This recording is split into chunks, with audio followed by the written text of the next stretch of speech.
Have you ever been pushed to your absolute limit? Someone disrespects you, talks over you, or tries to drag you into their emotional chaos, and you feel that familiar, burning urge to react. Your instinct tells you to yell back, to defend yourself, to prove them wrong. But have you ever wondered why the most powerful people in the room, the ones who actually hold the leverage, never seem to raise their voice? Why is it that the loudest person usually looks the weakest, while the person who goes completely dead silent becomes genuinely intimidating? Imagine a room, maybe it's an office, a dinner table, or a heated argument in a public space. Voices are raised, faces are red, hearts are pounding. In the middle of this emotional hurricane, one person stands out. They are not yelling. They are not defending themselves. They are not reacting at all. They are standing perfectly still, in absolute silence, with a calm smile. This stillness is terrifying. Most people associate anger with noise, but psychological studies reveal something far more potent.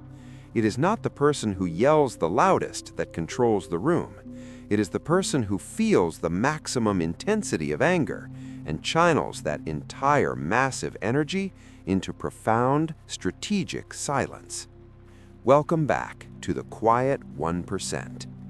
If you are a deep thinker, an introvert, or someone tired of being reactive and losing your power, you are in the right place. In our last sessions, we mastered our emotions and our attention. Today, we master our response. We master our presence by mastering our anger. Subscribe now to join us on this journey of silent strength. In the next few minutes, we will go far beyond generic anger management advice.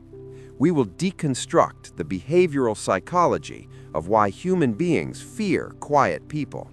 We will examine the cognitive science that allows the 1% to inhibit their instincts, and I will give you the precise observation protocol used by history's most powerful figures to turn anger from a toxic impulse into an instrument of absolute control. Let's begin. Part 2. The Evolutionary Amygdala Hijack. To truly understand why silent people are formidable, we must first look inside the brain during provocation. When you are insulted, cut off in traffic, or treated unfairly, your brain detects a threat. This triggers your amygdala, the almond-shaped center responsible for processed emotion and the fight or flight response. The amygdala immediately releases a cascade of stress hormones, adrenaline and cortisol. Your heartbeat accelerates, your blood pressure rises, your vision narrows. But crucially, this hormonal cocktail shuts down communication to your prefrontal cortex, the logical, analytical part of your brain responsible for complex decision-making and impulse control. This is the biological definition of losing control. This is the amygdala hijack. When a typical person is hijacked, they scream, they slam doors, they punch walls. They are not in control. The chemical storm is in control. These people are predictable. You know exactly what they will do. They will react impulsively, causing immediate damage to their relationships and reputation, and usually regrets. The quiet 1% does not play this game. They feel the exact same amygdala hijack, but they have trained themselves to create a critical gap between the stimulus and the reaction. Viktor Frankl, an Austrian psychiatrist and Holocaust survivor, famously wrote, "Between stimulus and response there is a space. In that space is our power to choose our response. In our response lies our growth and our freedom." This is the secret of the dangerous person. When everyone else is impulsively reacting, the quiet achiever is strategically choosing. They understand that every moment you remain silent during an emotional storm, you are reclaiming your logic from the amygdala. You are feeding your prefrontal cortex, the part of the brain that builds empires. Part 3, the mystery effect and cognitive appraisal. Now let's examine why others find this silence so disturbing. We call this the mystery effect. The human brain is an information processing machine. It craves certainty. In a social interaction, we continuously try to predict another person's motives and next moves. When someone yells at us, they are giving us all the data. We know they are angry. We know why. We can prepare a defense. But when someone is silent, we have no data. We don't know if they are judging us. We don't know if they are plotting revenge. We don't know if they think we are pathetic. This creates a psychological state called ambiguity. The human brain is wired to interpret ambiguity as a high-threat signal. We associate the unknown with danger. When the quiet 1% stands calmly silent in the face of conflict, they are triggering the other person's innate fear of the unknown. They are forcing the provoker to question themselves. Furthermore, we must discuss cognitive appraisal. Anger is generally categorized in two ways: reactive anger, which is impulsive and visible, and instrumental anger, which is controlled and strategic. Billionaire innovators, world leaders, and elite military specialists do not use reactive anger. They use instrumental anger. They treat anger not as a destination, but as information. When they feel the chemical surge of fury, they interpret it as a message. Something is wrong here. I need data. They use silence as the analytical filter. While others are emotional, they are evaluating possibilities. While others are proving a point, they are solving the problem. While others are winning the argument, they are winning the game. The silence is dangerous because it is the symptom of profound calculation. Part 4. The paradox of power and the danger zone. Many people mistake silence for passivity or weakness. This is a fatal miscalculation. The truth is that silence requires infinitely more mental and emotional energy than reacting. Suppressing your instinct to yell, holding your face perfectly still when every fiber of your being wants to explode, this is the highest form of self-discipline on earth. We must visualize this correctly. Picture a volcanic eruption. Reactive anger is the lava flow, destructive, hot, and chaotic. It releases the energy immediately, causing superficial damage, but quickly burning out. Instrumental anger, the controlled silence, is the pressure building inside the volcano before the eruption. It is intense, it is focused, and its true potential is unknowable. The quiet 1% is dangerous because they are not expending their emotional energy in outward reactions. They're storing it. They are accumulating that powerful energy and transmuting it into motivation, strategy, and long-term action. They understand the core principle. Anger is not bad. Anger is raw fuel. What is bad is letting that fuel explode in the engine and destroy your vehicle. Mastering your response in moments of crisis is the ultimate competitive advantage. It allows you to operate with complete clarity while everyone else is blinded by emotion. If you cannot control your anger, you cannot control your future. Stop trying to prove you're strong by reacting. Start proving you are powerful by observing. Part 5. Cultivating the observation protocol.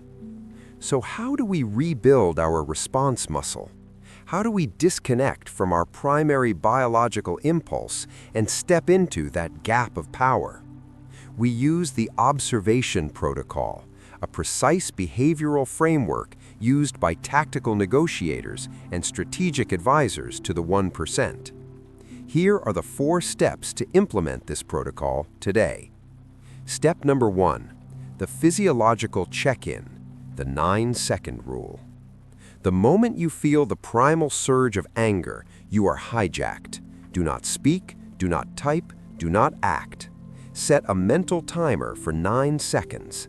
9 seconds is all the brain needs to reconnect the prefrontal cortex to the amygdala after a stress trigger. In those 9 seconds, turn all your attention inward. Count your heartbeats, feel the tension in your jaw.